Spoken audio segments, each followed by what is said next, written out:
مجھے ڈاکٹر بننے کا شوق تھا، لیکن وہ اللہ تعالیٰ نے لیپ ٹاپ کا ڈاکٹر بنا دیا مجھے، تو یہ بھی اللہ کا شکر الحمدللہ ڈاکٹر ہوں۔ ایک انسان کا ڈاکٹر ہوتا ہے، میں مشینری کا ڈاکٹر ہوں، تو یہ بھی اللہ کا شکر ہے کہ اللہ نے مجھے ڈاکٹر ہی بنایا۔ میرا نام عبدالجبار ہے اور میں حفیظ سینٹر میں لیپ ٹاپ ریپیئرنگ کا کام کرتا ہوں۔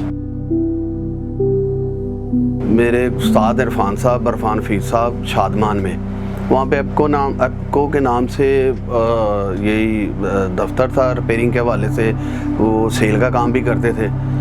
تو اس کے بعد میں پھر حفیظ سینٹر کے ساتھ آ گیا، یہاں پہ ایز اے لیب انچارج کام کرتا رہا ہوں۔ تو پھر میں نے 2000 یا 2001 میں نے سٹارٹ کیا اپنا کام۔ تو اسٹیشن میں ایک کالج تھا، وہاں سے میں نے اس کا ڈپلومہ بھی کیا تھا، لیکن اس کے بعد پھر میری جو جرنی وہ ایکسپیرینس میں سٹارٹ ہو گئی۔ پھر اس کے بعد تو مجھے تو پتہ بھی میرے ڈپلومے کدھر ہیں کدھر نہیں ہیں، لیکن الحمدللہ اب میرا ایکسپیرینس ہی ہمارا اتنا ہے کہ الحمدللہ ہمیں اس کی ضرورت ہی نہیں پڑتی۔ ویسے بھی تھیوری سے زیادہ ایکسپیرینس سے ہی سارا کام آتا ہے۔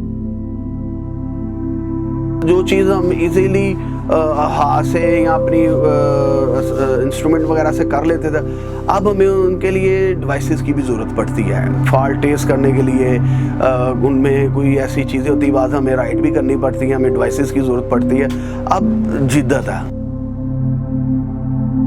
جب اللہ کے گھر گیا، روزہ حرم کے سامنے کھڑا ہوا، پھر اللہ کے رسول صلی اللہ علیہ وسلم کے روزہ مبارک کے پاس کھڑے ہوئے ریاض الجنہ میں بیٹھے، تو یار وہ تو فیلنگز ہی ایسی ہیں۔ اس کے متعلق تو یہ بھی کہا جاتا ہے جو ریاض الجنہ میں داخل ہو گیا تو جنت کا ٹکڑا جنت میں داخل ہو گیا۔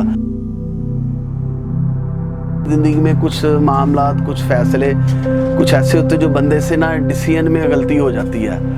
مثلاً کاروبار کے حوالے سے کچھ فیصلے کیے تھوڑے سے غلط ہو گئے، کچھ اس طرح کے معاملے۔ باقی الحمدللہ کا شکر ہے، فیملی میری بڑی اچھی ہے، میرا ساتھ دیتی ہے، میرے بچے ہیں میرا ساتھ دیتے ہیں۔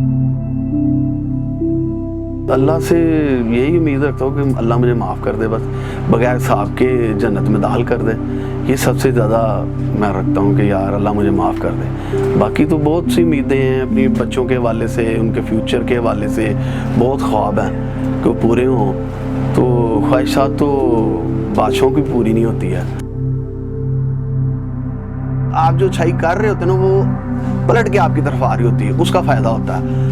تو لوگوں کے ساتھ اچھا سلوک کرنا چاہیے، بہنوں بھائیوں کی کمی کوتاہیاں خطائیں معاف کرنی چاہیے، اس زندگی کو اللہ کی رضا کے لیے سب کو معاف کر کے آگے بڑھنا چاہیے۔ یہ میرے خیال سے سب سے بہتر ہے۔